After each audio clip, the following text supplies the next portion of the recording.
नमस्कार। स्वागत है आपका आज की आर्ट क्लास में। आज का हमारा विषय है सारनाथ का अशोक स्तंभ। जैसा कि आप यहाँ चित्र में देख सकते हैं, ये सारनाथ के अशोक स्तंभ का एक भाग है। अशोक स्तंभ मुख्य रूप से दो कारणों से लगाया जाता था।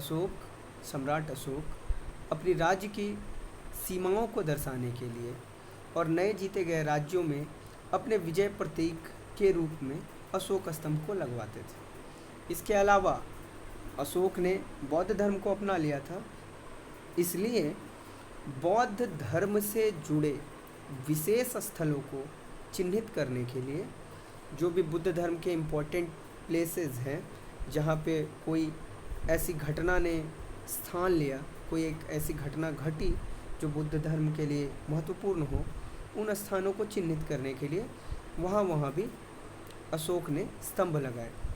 जैसे कि आप बिहार राज्य में वैशाली के अशोक स्तंभ के बारे में जानते होंगे, वहाँ भी एक अशोक स्तंभ पाई गई है।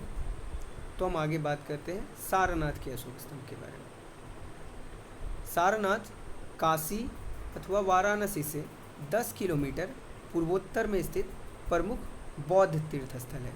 चूँकि ये बहुत प्रमुख बौद्ध तीर्थ स्थल है, इसलिए यहाँ पे अशोक ने अशोक स्तंभ लगवाया था। ज्ञान प्राप्ति के पश्चात भगवान बुद्ध ने अपना प्रथम उपदेश यहीं दिया था, जिसे धर्म चक्र प्रवर्तन का नाम दिया जाता है और जो बौद्ध मत के प्रचार प्रसार का आरंभ था।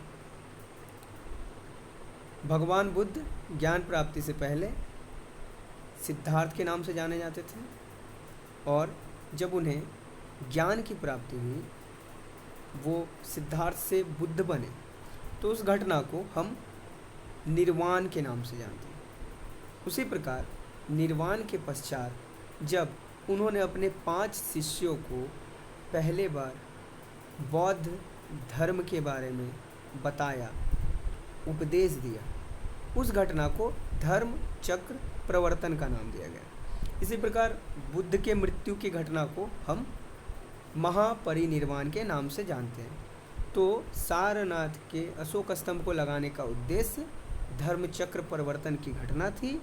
वो घटना जहाँ बुद्ध ने प्रथम उपदेश अपने 5 शिष्यों को दिया था। सारनाथ का स्तंभ धर्मचक्र परिवर्तन की घटना का स्मारक था और धर्म संघ की अक्षुण्णता बनाए रखने के लिए इसकी स्थापना हुई थी। यह स्तंभ चुनार के बलुआ पत्थर से के लगभग 45 फुट लंबे प्रस्तर खंड का बना हुआ है। ये जो स्तंभ है, चुनार एक स्थान है, एक जगह है राजस्थान में, वहाँ पाए जाने वाले बलुआ पत्थर सैंडस्टोन से बना हुआ है। और इसका जो लाट था, जो पिलर था, ये जैसा आप यहाँ पे देख पा रहे होंगे, ये पुराना जो खंडहर नुमा ये अशोक स्तंभ दिख रहा है, इस स्तंभ ये ज़मीन के नीचे गड़ा हुआ यहाँ पे एक बड़ा सा पिलर है। ये जो पिलर है ये 45 फुट लंबा था, जिसके ऊपर वो सिंह की आकृति रखी हुई थी। धरती में गड़े हुए आधार को छोड़कर ये जो लाट है, इसके नीचे का कुछ पार्ट होगा जो कि धरती के अंदर होगा। तो इसको छोड़कर वो स्क्वायर है वो, ताकि वो पृथ्वी में अपनी पकड़ मिट्टी पे बनाए रखे। तो उसको छोड़कर इसके जो दंड है, ये जो इसका लाट है, ये लगभग गोलाकार है, जो ऊपर की ओर क्रमशः पतला होता जाता है। यानी नीचे इसकी चौड़ाई कुछ ज़्यादा होगी और ये ऊपर इसकी चौड़ाई कम हो जाएगी। दंड के ऊपर इसका कंठ और कंठ के ऊपर शीर्ष है, ये इसका कंठ कहलाएगा और ये इसका शीर्ष कहलाएगा। कंठ के नीचे प्रलंबित दलों वाला उल्टा कमल है। इस कंठ के नीचे ये जो डिवाइड है, यहाँ से यहाँ तक ये एक पार्ट होता था, इसको हम एकास्म चट्टान कह सकते हैं। ये सिंगल एक स्टोन होता था और इसके बाद इस स्टोन पे यहाँ पे एक छेद होता था इसके सेंटर में। अगर ये स्टोन का टॉप है, ऐसा ये गोल है, तो यहाँ पे एक छेद होता था। और उसी प्रकार जो ये सिंह की आकृति होगी, इस आकृति के नीचे ऐसा एक लंबा स्टोन का टुकड़ा जुड़ा होता था। यहाँ पे इसके नीचे जुड़ा होगा, ये टुकड़ा इसके अंदर चला जाता था और ये आकृति इस पे स्टेबल रहती थी। तो ये बीच का जो भाग है यही इसका कंठ हुआ। इस कंठ के नीचे की ओर झुके हुए कमल की आकृति यहाँ पे आप देख सकते हैं।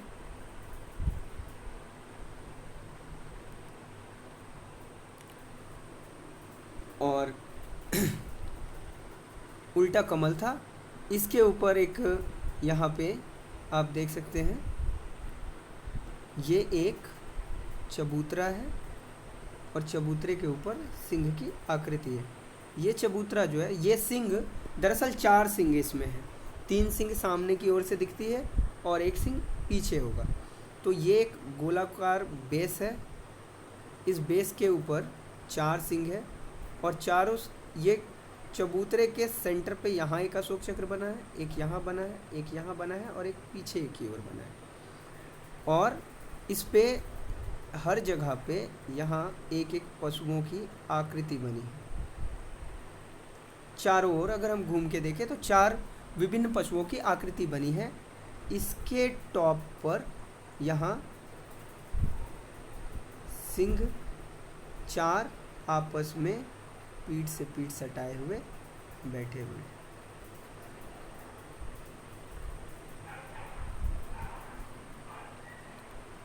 तो ये इसकी संरचना है। आगे हम बात करेंगे इनके विशेष गुणों का। ये जो चबूतरा है उनमें क्रमशः हाथी, घोड़ा, सांड तथा सिंह की सजीव प्रतिकृतियाँ उभरी हुई हैं।